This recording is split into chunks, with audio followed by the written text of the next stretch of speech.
Assalamualaikum warahmatullahi wabarakatuh. Perkenalkan, nama saya Kenziro Untung dengan NIM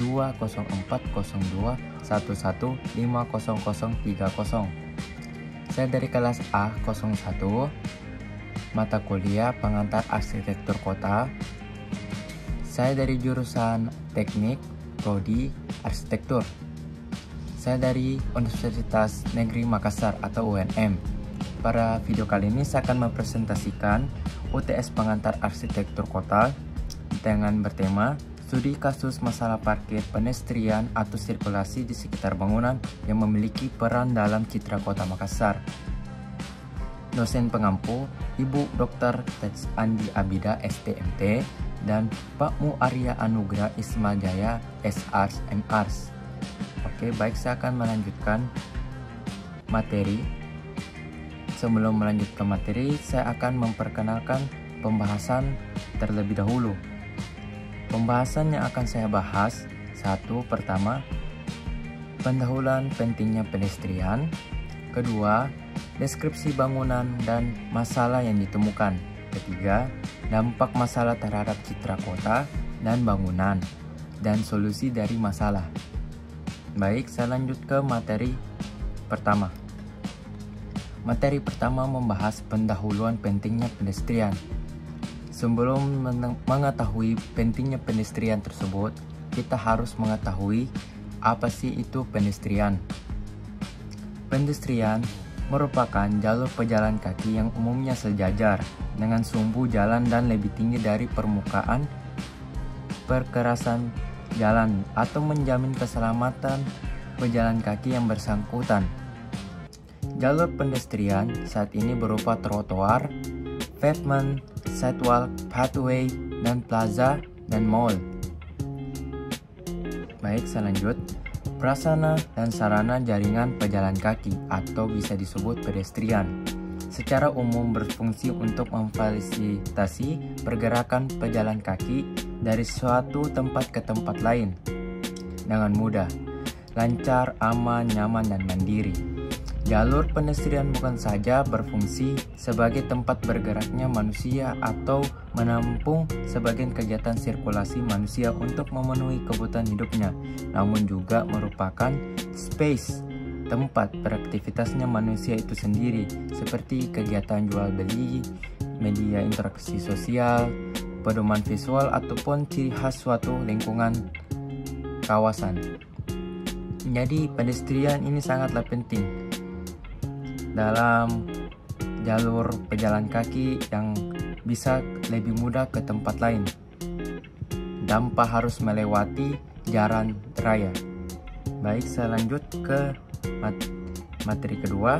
Materi kedua ini membahas deskripsi bangunan dan masalah perkotaan yang ditemukan. Baik, saya memilih Monumen Mandala sebagai tugas presentasi saya. Deskripsi bangunan.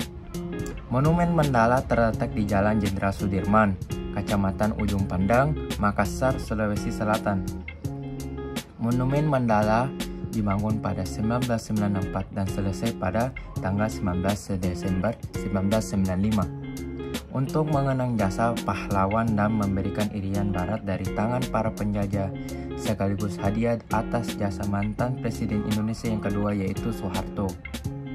Untuk itu, Monumen Mandala dikenal juga sebagai Monumen Pembebasan Irian Barat. Saat ini, Monumen Mandala juga sebagai destinasi wisata sejarah. Monumen Mandala memiliki desain yang menarik, yaitu berbentuk segitiga sama sisi yang menyimbolkan 3 rakyat trikora. Tinggi Monumen Mandala lebih dari 75 meter dengan 4 lantai. Untuk menara memiliki ketinggian 62 meter. Ketinggian menara monumen ini sebagai manifestasi tahun kembalinya Irian Barat ke Indonesia pada tahun 1962. Jadi bangunan Monumen Mandala ini adalah bangunan yang bersejarah di Kota Makassar. Lanjut. Masalah perkotaan yang ditemukan. Dari masalah yang saya temukan di masalah sekitar daerah situ adalah masalah pada trotoar yang rusak dan tidak layak dipakai. Trotoar rusak karena akar pohon yang besar yang muncul dari permukaan lantai trotoar. Jadi akar tersebut muncul pada lantai-lantai trotoar dan menghancurkan trotoar tersebut, sehingga trotoar hancur dan pejalan kaki tidak nyaman untuk melewatinya. Melewati trotoar tersebut seperti rasanya mendaki gunung, karena memiliki gundukan-gundukan dan tehel-tehel yang sangat tidak beraturan dan tajam. Dan pada malam hari hanya sedikit memiliki lampu pada trotoar di Jalan Sudirman tersebut. Dan hanya lampu mobil yang menerangi trotoar tersebut. Baik, selanjut ke materi ketiga, yaitu dampak masalah terhadap citra kota dan bangunan dan solusi dari masalah tersebut. Dampak masalah dari trotoar: pejalan kaki tidak terasa nyaman karena trotoar yang buruk dan menyusahkan pejalan kaki untuk berjalan. Jelas saja karena trotoar tersebut sangatlah rusak. Kedua, menghambat pejalan kaki menuju ke tempat yang dituju. Jadi trotoar yang rusak, jadi kita harus menghindari jalan-jalan yang rusak, dan itu bisa menghambat kita untuk berjalan ke tempat tujuan kita. Ketiga, membuat pejalan kaki terluka. Jadi kenapa bisa terluka? Karena bisa saja pejalan kaki yang terburu-buru ataupun tidak hati-hati bisa saja menginjak lubang dan tersandung pada lantai-lantai yang rusak. Keempat, pandangan pejalan kaki tidak bagus atau pandangan pejalan kaki tidak rapi dan estetik. Jadi pejalan kaki tidak terasa nyaman dan tidak ketika ada orang mungkin ingin memfoto trotoar tersebut sangatlah tidak bersih dan estetik karena akar-akar yang dilihat sangatlah kotor dan belum ditebang. Kelima, kurangnya lampu pada saat malam hari mengakibatkan kejahatan malam muncul secara banyak dan tidak melihat dan juga bisa tidak melihat jalan yang berlubang jika melewatinya pada malam hari.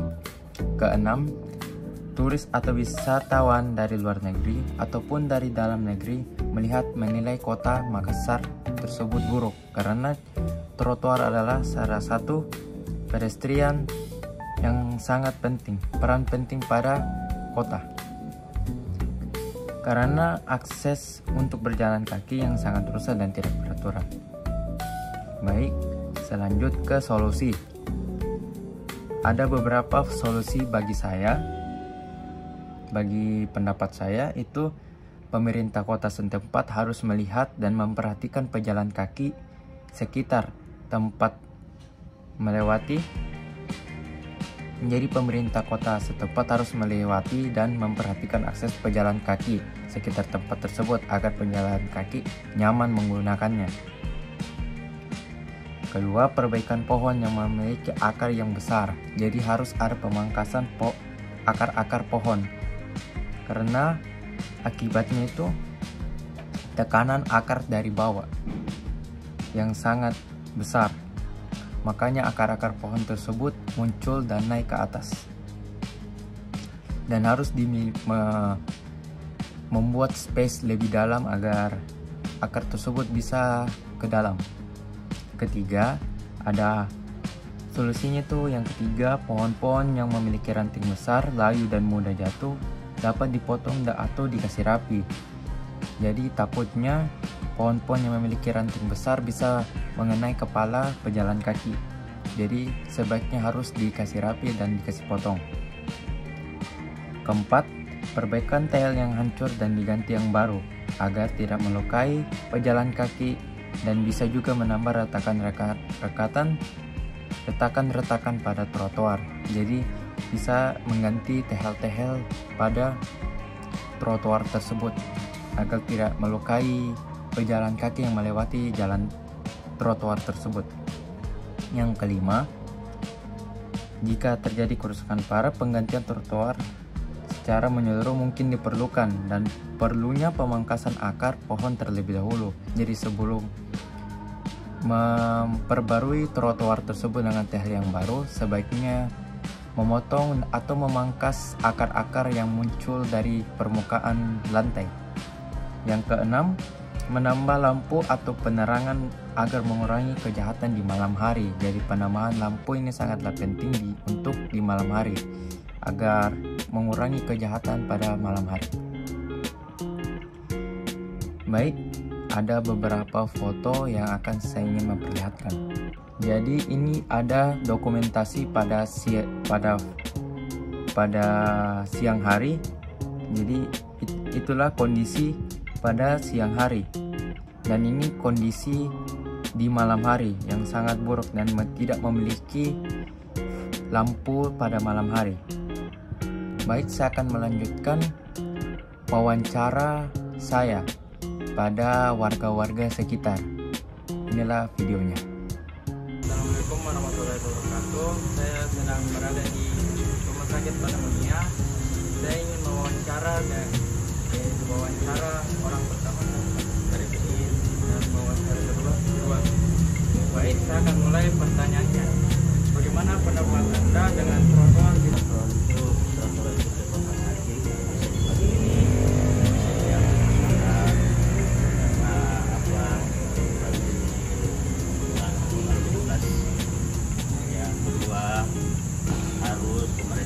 perhatikan layaknya bagaimana yang kecil, harus bagaimana yang orang yang mau harus lebih baik lagi ke depannya. Ya. Baik, yang wawancara kedua dengan Pak Irwan. Baik, saya akan kasih pertanyaan. Bagaimana pendapat Anda dengan trotoar tidak harus diperhatikan dengan baik? Terus solusi tak gimana? Direksi Banteng harus diperhatikan bagaimana dia supaya bersih, tidak terlalu macet, ya kan. Jadi lalu lintas kondisi juga bagus, ya. Dan itu lagi pemerintah harus perhatikan rakyatnya bagaimana itu aja. Ya.